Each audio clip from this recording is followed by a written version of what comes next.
Kembali lagi di podcast IBC, di mana kita masih membahas topik terkait dengan payung regulasi dan policy terhadap implementasi ekosistem kendaraan listrik di Indonesia. Di mana pada diskusi sebelumnya kita banyak membahas terkait dengan general point of view terkait dengan kendaraan listrik, kemudian terkait dengan regulasi dan policy secara umum. Dan hari ini kita akan bahas lebih dalam terkait dengan policy, regulasi, implementasi kendaraan listrik di Indonesia, termasuk juga ekosistem pendukungnya. Oke, kita lanjut diskusinya. Baik Pak, tadi saya cukup tergelitik terkait dengan kebijakan publik Pak ya.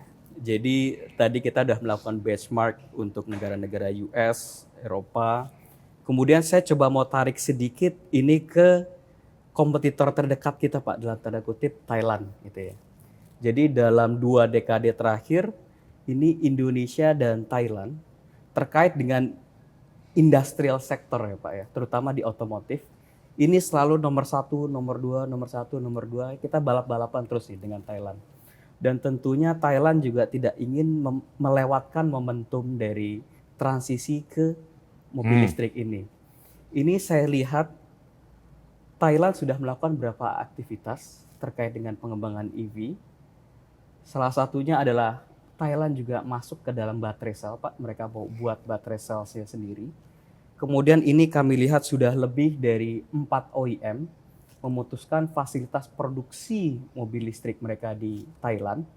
Ya, mau mostly dari China. Terus kemudian oil and gas company Thailand juga sudah mulai diversifikasi ke arah EV sektor, termasuk juga target yang cukup ambisius Pak, di mana tahun 2025 Thailand menargetkan 1 juta EV teradopsi, bahkan di 2030 dengan target hingga 15 juta EV teradopsi di Thailand. Gitu. Nah ini kan Indonesia tidak bisa nih Pak melewatkan momentum ini nih, gitu ya. Karena bahan bakunya di kita, EV industrialnya pun ini sebenarnya bisa di-develop nih di Indonesia, gitu ya.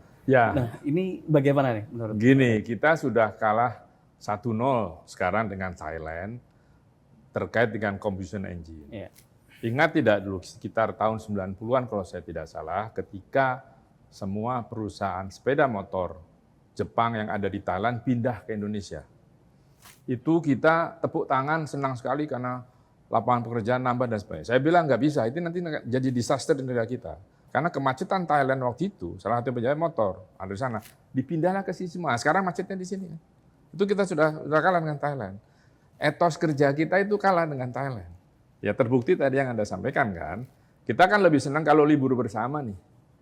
Padahal libur bersama itu kan merugikan kita. Kalau yang non Muslim atau yang tidak yang Muslim pun kan rugi cutinya diambil. Padahal dia nanti kalau liburan sekolah mau lebih lama.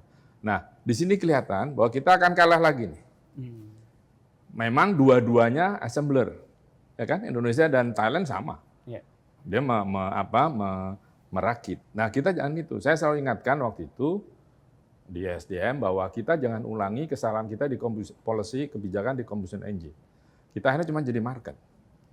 Ya kita bikin TKDN-nya jok. Itu kan pintu kaca, ya itu sih gampang, tapi si engine-nya sendiri kan nggak pernah kita berperan di situ. Teknologinya, ya kan? Kita dikasih mesin lama, di Jepangnya sudah 10 tahun, 5 tahun yang lalu, kita di sini baru VVTi misalnya. Oh, Mugen atau apalah segala macam. Itu teknologi lama, cuma karena tahun baru kelihatan baru. Jadi jangan itu diulangi lagi. Saya katakan tadi kan di awal bahwa 2017 itu Thailand sudah kerjasama dengan, saya lupa apakah Korea, Nissan atau Hyundai. Filipina juga. Nah Filipina itu akan jadi pesaing kita karena dia punya nikel. Meskipun tidak sebanyak kita, tetapi kualitasnya lebih cocok jenisnya, bukan orang tambang. Jenisnya untuk bikin litium. Dia smelternya rantainya nggak panjang seperti kita. Dia lebih pendek. Nah hati-hati dengan Filipina. Makanya saya selalu katakan, kita jangan bikin kendaraannya lah. Gitu kan, sudah macet gini, sudah aja kita jadi market itu ya sudah. Tapi sekarang kita teknologi yang paling penting di EV kan baterai. Baterai lah kita di situ. Doing lah riset di situ, bikinlah kebijakan begitu, bagaimana melindungi semua EV masuk Indonesia pakai ini. Tetapi negosiator kita di WTO harus canggih, ya kan? Kalau enggak nanti kita kena lagi Jadi ya maksud saya, Thailand itu memang akan menjadi, dan mereka perkiraan saya akan lebih maju. Ya kan? Karena tapi dia juga bikin EV-nya bukan bikin EV produk sendiri, mungkin dengan Cina. Nah, sekarang kita kalau dia sudah dengan Cina, kita mau sama Cina lagi. Kan kita dibodohin nanti. Kita harus cari tempat lain lah strateginya ya. Nah, tapi di sisi lain selain pengembangan teknologi, kebijakannya juga harus siap-siap. Kita intip aja kebijakannya Thailand, selain tadi kasih insentif sekian persen, dan dukungan sekian, ya kita harus cari. Oil company-nya sama, Pertamina kan masuk juga kan di IBC. Nah, maksud saya ada itu. Duduklah sama-sama, janganlah berpikir sektoral, tapi lihat bahwa ini mau diapakan. Ya kan, kita mau pakai apa? Udahlah, yang orang lain sudah, jangan kita pakai yang memang kita mampu, kita punya sumbernya, dihitung secara itu bisa.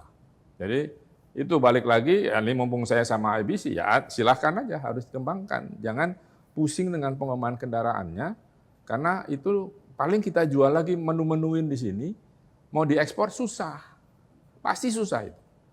Karena itu postingnya apa ya, pendapatan dari negara-negara maju. Di G20 kita bisa nggak berperan? Itu kan pertanyaan. Baik. Itu. Ya. Jadi memang kuncinya tadi adalah penguasaan supply chains, ya Pak Ya. pemanfaatan value proposition kita dalam bahan baku, kemudian diiringi dengan pengembangan teknologinya, market creation, dan tentunya adalah kebijakan-kebijakan regulasi yang dapat mendorong integrasi dari Ya. ekosistem tadi. Ya, Pak, Ya. Kan kalau kita memang mau masuk ke itu, di setiap kesempatan multilateral maupun bilateral negosiasi, isu ini harus naik terus. Ya kan? Jangan sampai lupa, sehingga kita bilang, ini my position. Ya, jangan Anda ganggu ini. Ya kan? Ini this is Indonesia, this is our ini, yang lain silahkan. You can export those vehicles to ours, to our country, but yang ini no. Itu harus ada yang ngomong gitu tuh. Dan ya kan, karena ya iyalah. Sekarang kan ini nih, sekarang ini mulai diserang karena presiden melarang ekspor ore. Ya. Dari dulu kita zaman Freeport juga melarang ekspor ore. Tapi udah diserang kan, karena mereka nggak punya bahan baku. Kalau kita lepas, ya kita nggak bisa lagi bikin dong, semua mereka yang bikin, mereka yang mengembangkan, gitu. Cari anak-anak diaspora yang di sana yang memang punya keilmuan soal baterai ini. Panggil pulang, kasih gaji cukup tinggi, kerjakan dia suruh riset. Itulah, Cina kan begitu, Malaysia pun begitu. Kita enggak. Kita ini kebanyakan dikorupsi soalnya, jadi repot urusannya. Baik. Gitu. Ya, baik. Jadi di sini saya ingin coba kemukakan gitu Pak ya, bahwa sebenarnya adopsi kendaraan listrik ini kan ada dua opportunity di Indonesia. Yang pertama tentunya untuk mendukung era dekarbonisasi gitu ya, dengan implementasi kendaraan listrik, mendukung Paris Agreement gitu ya, energi yang lebih bersih. Dan yang kedua tentunya seperti yang tadi Pak Agus sampaikan, bahwa apabila terjadi hilirisasi dari sumber daya alam di Indonesia, maka ini akan ada multiplier effect ekonomi di Indonesia. Industri EV-nya tumbuh, industri spare part-nya tumbuh, tenaga kerja terserap, bahan baku dari Indonesia itu dapat terhilirisasi, gitu ya. Nah, ini sementara di masyarakat sendiri ini masih banyak yang pro dan kontra terkait dengan implementasi kendaraan listrik, bahkan bantuan dan lain sebagainya. Padahal tadi ada dua efek dari sisi lingkungan, dan yang kedua adalah multiplier effect dari hulu ke hilir. Nah, ini bagaimana menurut pandangan Pak Agus terkait dengan sosialisasi kah yang dibutuhkan ke masyarakat, atau kebijakan yang lebih spesifik, atau seperti apa ya Pak? Gini, masyarakat itu kalau dibilang jangan begitu, dampaknya kelihatan saat itu. Kita bilang climate change, mana? Itu kan saya selalu katakan pada Bu Menteri Lingkungan Hidup, Bu Siti Nurbaya, kita perlu sesuatu yang quick, kita bisa lihat, akibatnya begini. Sekarang climate change sudah kelihatan, hujan. Baru bulan Juli udah hujan, ya kan? Baru nanti sekarang panas, dan itu kelihatan. Nah, sama dengan EV, mesti ditunjukkan. Tadi bisa sosialisasi ini loh, Jakarta, Bandung pakai bensin atau solar atau apa sekian, pakai ini, even yang paling murah lah ya. Terus EV sekian.